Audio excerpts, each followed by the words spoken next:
Hello, ladies and gentlemen. Welcome to this lovely conversation of Icon Malawi Digital Conversation. My name is Priscilla Kayira. Today I'm joined with two lovely ladies. We're going to discuss education and career in regards to people living with HIV right here in Malawi. Firstly, I would love you guys to introduce yourselves. Okay. My name is Hope Banda. Young people living with HIV. I was born with HIV positive.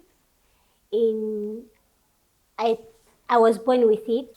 The doctors confirmed that I'm positive. Then I started taking my drugs. So I was listening to my parents, even my guide, my doctors percent on that issue. Yeah. So now I done my primary school, I done secondary school, and it was a great opportunity that I've started also community development. So now I'm still going forward. Yeah. Living happily. Yes. Violet, over to you. Yeah, so my story is like this. I tested positive between 2006 to 2007. Okay, around the same time. Yeah, it was between those years. So, but my parents, my mom disclosed about my status to me when I was 11 years old. That was 2008. Okay. I started my medication 2008, 28 March. You remember? I do. Yeah, it was on 28 March when I started taking my ARVs. So, currently, I'm a makeup artist. I don't know why you didn't tell me to make up I my didn't face. know. If they had told me that, oh, there's a makeup artist, I would have really legit come without any makeup. Right. Yeah, so that's it. I'm a makeup artist. I make wigs.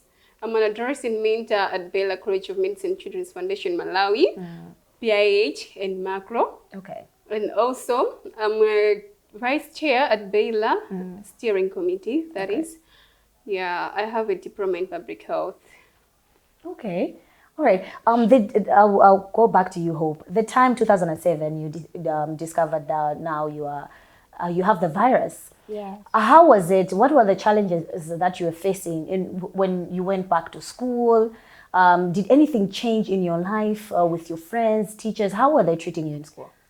You know, when you are in class, there is a topic. That time there was a topic concerning about HIV. Yeah. So when they are teaching us, I was feel like, oh, now they have started teaching HIV. What would people say? Yeah. Because some of them know me on that. On that, they already knew your status. Yeah. How did your grandparent handle the situation? Mudabwerera ku school. Anachita kwauza maziphunzisi or isina chintu chokuti iwe unangoti ndi moyo wanga ndingopitiriza mmene ulili. And let me say that once my grandmama told me that, Mommy, you are living positive, so you have to take drugs. Yeah. She didn't mention to anybody, but she just said to the teachers that take care of Hope and he must not receive some discrimination. Yeah. So because I was young, feeling like depression inside me, it was very not easy for me to receive it. So, of course, people, they just, when you go to them saying, Priscilla, take care of my child, she's like this, you just receive it. But there's something gossiping, yeah? Yes. You can gossip your fellow teachers saying, she's living positive.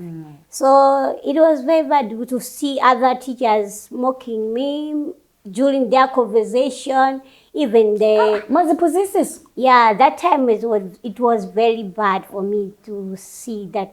And basically, some of them, when we have activities in class,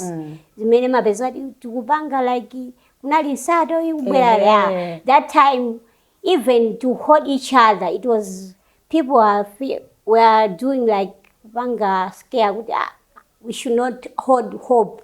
Let's leave because she's having HIV. Then Although it was like that, I just take it as I am because the doctors already advised me that hope you must have strong mind, have everything in that you can achieve everything you want. So I was just praying that could Isanbange affect. Yeah. Okay. Violet, did you experience the same things that Hope experienced in school? Okay, so the day that my mom discussed my status to me, I was literally going to school. It was in the morning. So she told me, you need to take your meds. Then I was like, you know what? You've been giving me these meds for a long period of time. You didn't know what the medication was. Yeah, I'm not sick, so I'm tired of taking this. Today I need a break. Sorry. Then she was like, no, but you still have to take your meds. And I was like, no, mom, I'm tired of this. Then she was like, okay, fine. What do you want me to do? I was like, only if you tell me why I take these meds, then I'll sit down and understand. Then she was like, okay, fine. Sit down. We should have a conversation. It's when she discussed. Then I was like, oh, okay. I went to school that day, but then I started crying in class. Oh, yeah, Sinanga, that was a very traumatizing time. Yeah, I started crying in class. Then my teacher came to me. She was like, why are you crying? What's up? I was like, I have a headache. And she was like, oh, okay, I think you should go home. I went home. So after that time, in primary school, I never disclosed this to anybody else since I was advised that never tell anyone about it. In secondary school, from 1 and from 2, I had my best friend, and she's still my best friend now. Okay. Yeah, I told her everything, and she's been supporting me throughout. But when I was in Form 3 and Form 4, Form 1 and Form 2, I was at Chibasa. 3 and 4, that was Nyungwe. So when I was in Nyungwe, I'm not mentioning names, somebody that I trusted who knew, no, she didn't know about my status, but I trusted her. She happened to tell people about my status. Oh, that was so wrong. So everyone knew about my status from Form 1 to Form 4. So you can imagine. Yeah. Everyone was mocking me. Some people would talk so many things. It was really that hard. Yeah. Okay, so in life, we start from our parents give us this life. We are expected to go to school. After school, we're expected to go to college. After college, you're expected now to get a job. After the job, then we have a family, kids, and then finally we retire. But in the course of all that time, you thought you guys were normal, you know? Takula, we're going back to school, and then you get this news. Does that mean that your life should stop? No. Does that mean that you can't go to school anymore? Does that mean that you are not eligible to get a job? So as someone that has been in the area and for some time now, you have been working with people that are living positively. What impact have you seen in the change that people are treating people that they know are living positively? For example, you have spoken about the way the teachers were treating you in school. In other ways, how do you think they should have handled the situation moving forward? It is a challenge because once, if I am a young person, maybe standard 1, I'm living positive, they will come say she's living positive. So the child can feel, some of them can commit suicide. Yeah. Because of that, just a little thing they have said. So it is best that they should attract with them, know who they are, and also, let's say, they should also equip the knowledge concerning about HIV so that once they go home, maybe in terms of adherence, because doctors, they can tell us to take drugs, but education is more important. Once you listen inside the class, you understand it well than receiving information outside there. Yeah. Yeah. So everybody should be equipped with knowing what living with HIV is, and also the impact. How has been the impact towards your life? Kabena muna tingo longo solapo mujichewa.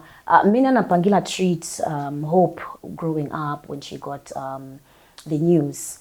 kwa iweyo, how should they have handled that situation and impact yako in terms of the depression, getting into that area and that side where you're feeling like I'm not worthy of education or I'm not worthy to have a career as well? All right, so I'll start with this.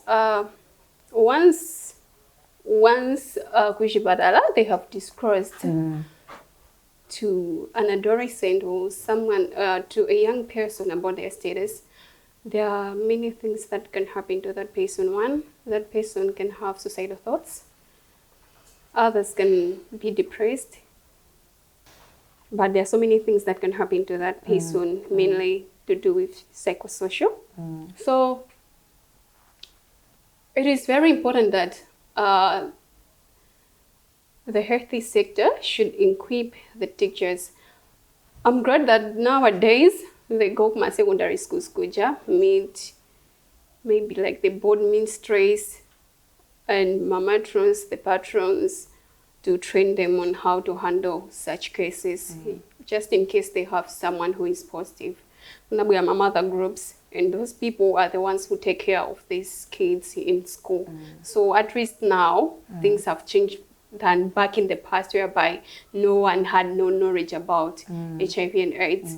So I think back then, because it was just a matter of putting people are illiterate about these things and they were not equipped. But like now, I'm so glad that everything has changed and people are safe. They're living in the safe environment nowadays. Okay. So what has motivated you guys to continue forging ahead with your education and also knowing that I have a career ahead of me? What has kept you guys strong? Okay, to myself, I can say, first of all, I should thank my grandma. Okay, and also my doctors at Lighthouse, Baylor. They have taught me a lot. Those message to me. I wish that time maybe I could also do a table thing to my life. Yeah. Koma anani kangadudi, they have impact me with knowledge concern about the ARV, what the ARV are. Because in a sinarandire small, I can say, partial disclosure. I received a full disclosure at the time. Okay. Full disclosure with my sister, were crying and said, "What are you crying? Because I'm taking the drug." No, don't cry. I'll fight it because I want to win my career. So. Nice. And you? What makes you strong? All right. All thanks to my mom, my family. They've been supportive, and my best friend as well. And Baylor. Yeah. It has played a major role in imparting my life. We started with the partial disclosure, whereby they told me about asilikali antupi in Ndani, the Ndani being HIV, asilikali being the Medication. CD4. Yeah. Oh, okay. That's CD4. So the full disclosure was done by my mom. Talking about Camp Hope, when I was 11 years old, no, when I was 12 years old, 2009, I was given a chance to go to camp. That camp took place in Mangochi. I still remember, Mangochi, whereby I met different adolescents from different places. We shared so much, we shared stories. So meeting different adolescents there, it motivated me to say, oh, so in this world, I'm not alone. Yeah. I'm not alone.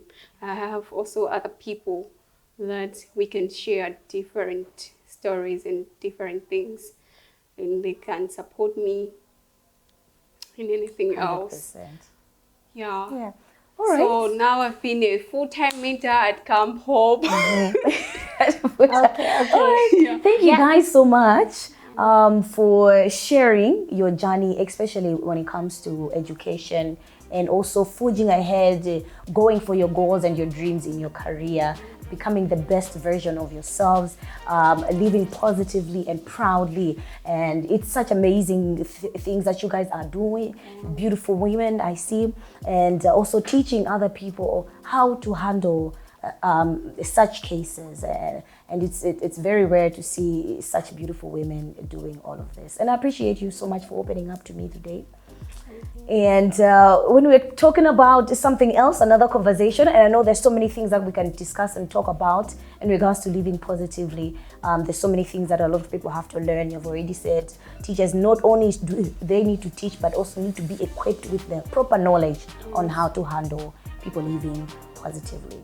All right. Thank you so much, ladies and gentlemen, for being with me in this conversation. I'm your host, Priscilla Kayira, and do make sure that you become a good citizen, know how to handle situations in the best way possible, especially with people living with HIV. Until next time when we're discussing something else, goodbye for now. Ciao.